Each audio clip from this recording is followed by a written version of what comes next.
Mr. Armitage, welcome, and we look forward to your testimony. Thank you, Mr. Chairman.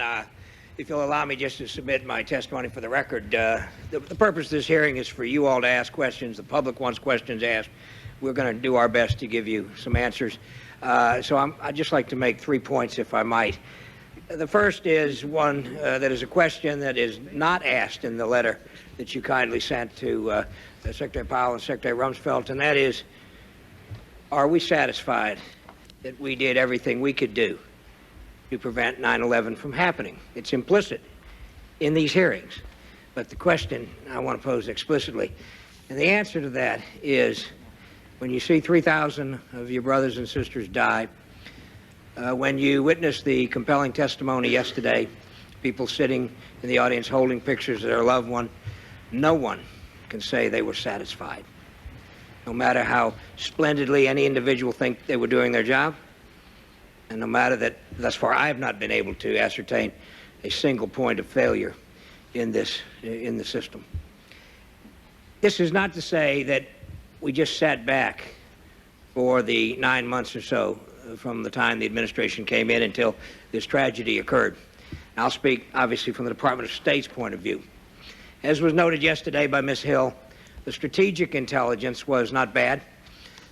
In fact, it was good enough for us to take several steps. We issued between January and September 9 separate warnings, 5 of them global, because of the threat information we were receiving from the intelligence agencies. And in the summer, when George Tenet was around town, literally pounding on desks saying something's happening, this is an unprecedented level of threat information. He didn't know where it was going to happen, but he knew it was coming. The strategic information was sufficient to allow us to go out to 4 specific posts with warning. And let me be clear, this does not mean we tell our people in the embassy to button up. We are required, because of our no dual standard or policy, to inform every American who's going to travel to X country and every American that we have registered in that country by email, by consular telephonic notification, by bulletins in hotels, etc. And I make this point because it behooves all travelers to make sure they do what we've long requested that they do. That is, check in with the U.S. Embassy, whether you're a permanent resident, and most of them do, or whether you're a visitor. Second, the administration, I think as you'll see through your questions, in their, I believe, first deputies meeting after Paul and I were both confirmed, set off against al-Qaeda. And as you'll see in the questionings today, we didn't just want to roll back. We realized that we were in a war. And you'll see that through the testimony. Finally, it's something that I don't quite know how to verbalize, and it's this. I mentioned that we were able to warn some of our embassies.